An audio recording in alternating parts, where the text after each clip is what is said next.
Fala galera, beleza? Indiana Jones está de volta e agora atrás das relíquias do destino. Já assisti o filme e vou trazer para vocês as minhas impressões.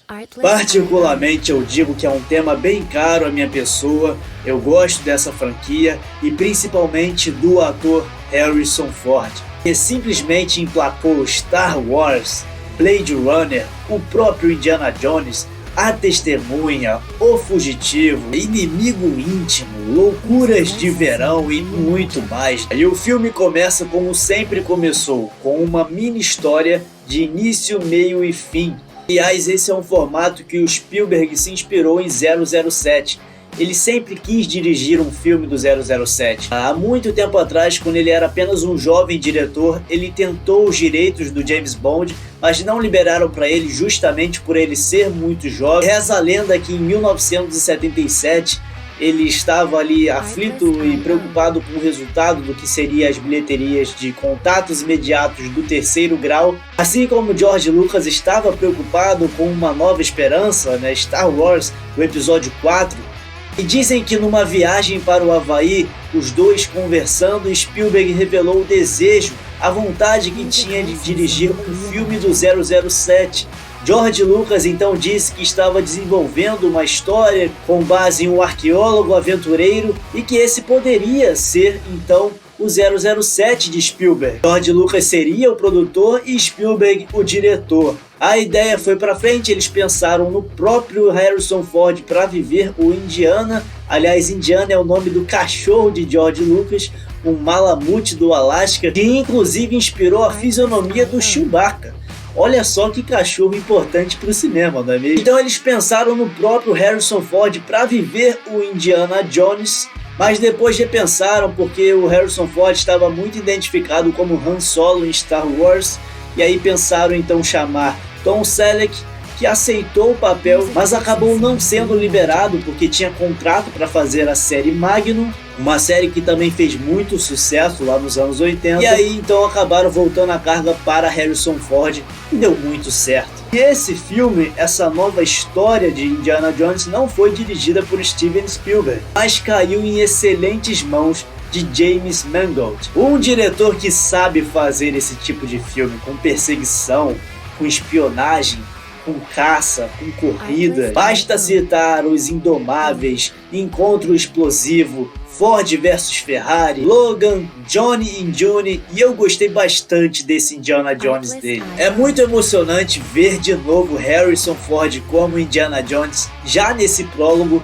com o rejuvenescimento facial que ficou perfeito, com excelentes efeitos especiais. São poucos os momentos que se aproxima ali do Uncanny Valley, do Vale da Estranheza, às vezes quando ele olha um pouco mais para cima, mas é bem pouco, ficou muito bem feito. O personagem volta novamente para ser herói, tem todo o contexto dos nazistas roubando antiguidades pelo mundo. Dessa vez eles estavam atrás da lança sagrada, aquela que tirou o sangue de Cristo. E aí outro acerto, Smith, interpretado por Mads Mikkelsen, um grande ator e que está muito bem no papel. Foi um grande acerto trazer ele para Indiana Jones.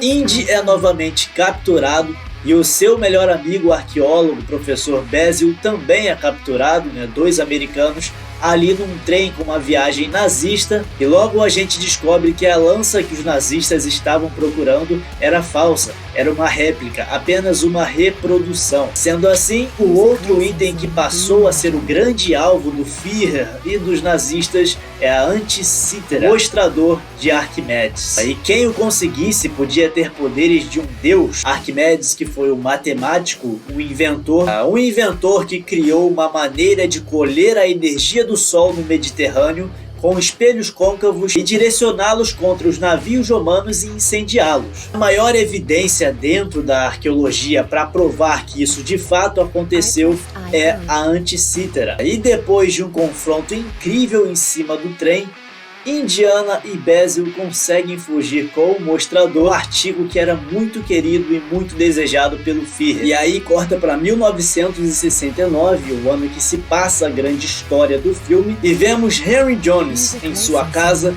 mais velho, muito triste e sentido com o divórcio que aconteceu por opção de Marion.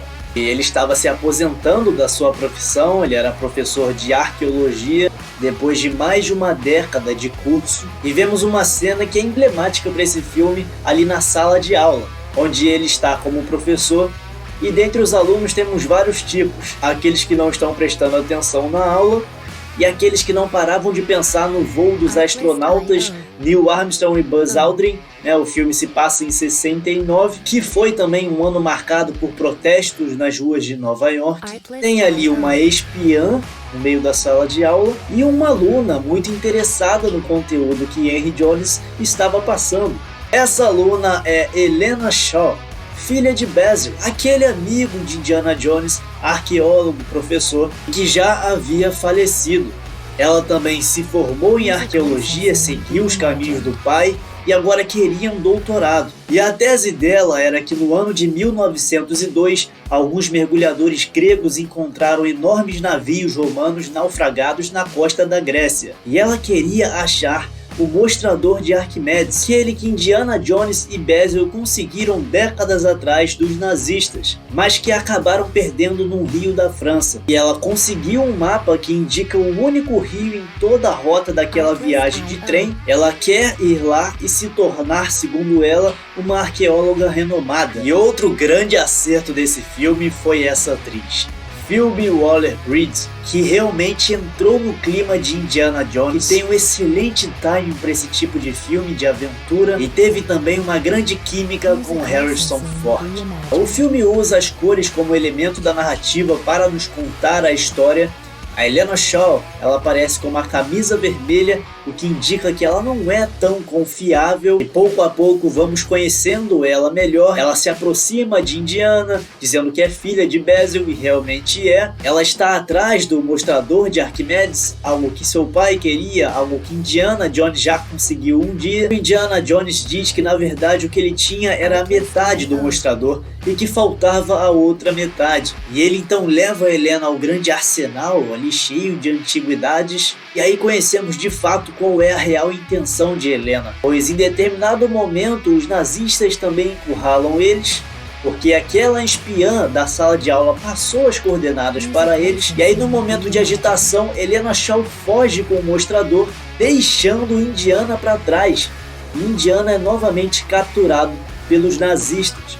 E depois vemos notícias de que ela já tinha sido presa recentemente por roubar antiguidades pelo mundo e leiloá-las. E é isso que ela faz, ela rouba o mostrador de Arquimedes e leva para Tanger para poder leiloar em um grande evento. O filme também acerta muito nos fanservices, galera. Tem o traje perfeito do Indiana, com o chapéu, com o chicote, e é muito nostálgico ver ele usar a primeira vez o chicote. Você tem a trilha sonora do John Williams, a clássica. Imagina ouvir essa trilha sonora no cinema. Todo o bom humor do personagem, a fobia que ele sente por cobras, e a partir desse momento o filme começa de fato uma grande aventura. O Indiana vai atrás de Helena Shaw lá em Tanger, os nazistas também vão, e todo mundo quer o mostrador de Arquimedes. Shaw iria leiloá-lo em um grande evento, e começa então um jogo de gato e rato pelo mostrador pelo mundo. E vira também depois um jogo de interesses. Indiana precisa dos gráficos para chegar à outra metade do mostrador, só que esses gráficos quem tem é Helena Shaw, e Helena Shaw, por outro lado, precisa de um barco para chegar até lá, mas quem pode conseguir um barco é Indiana. E então eles vão até a Grécia se suportando, encontrar um amigo de Indiana que conseguiria para eles um barco. E é aí que mais uma vez vemos um grande ator que foi inserido no filme, que é o Antônio Bandeiras. E infelizmente a participação do Bandeiras foi muito curta. Podia ser mais longa, né? Ele é um grande ator, seria muito bom ver ele mais presente nessa história. E depois vamos para Sicília, na Itália, onde eles entram na caverna conhecida como a Orelha de Dionísio, que foi a minha parte preferida de longe. Muita nostalgia, muito legal ver o Indiana Jones de novo, resolvendo os enigmas, recheado de fanservices até eles chegarem até a tumba de Arquimedes. E sério, o filme é muito nostálgico, cara, remete muito aos primeiros filmes do Indiana Jones. Se você tem vívido as imagens dos filmes do Indiana Jones, principalmente os Caçadores da Arca Perdida, né, o primeiro, você vai gostar muito, vai se emocionar, porque é impossível não lembrar. E sobre a parte final eu não vou dar spoiler porque eu não quero atrapalhar a sua experiência, é muito especial o que acontece no final também. E basicamente o filme foi uma grande homenagem digna a esse que é talvez o maior herói do cinema. A discussão com a mesma essência dos primeiros filmes, com excelentes atores que foram adicionados, com uma aventura empolgante, com bom ritmo, com muita emoção, Harrison Ford de Indiana Jones de novo, John Williams com a trilha sonora clássica, muito fanservice e muita nostalgia, obviamente vale muito a pena ver no cinema. E bom galera, o vídeo foi esse, muito obrigado por ter assistido até o final, deixe seu like, se inscreva no canal e até o próximo vídeo. Artlist.io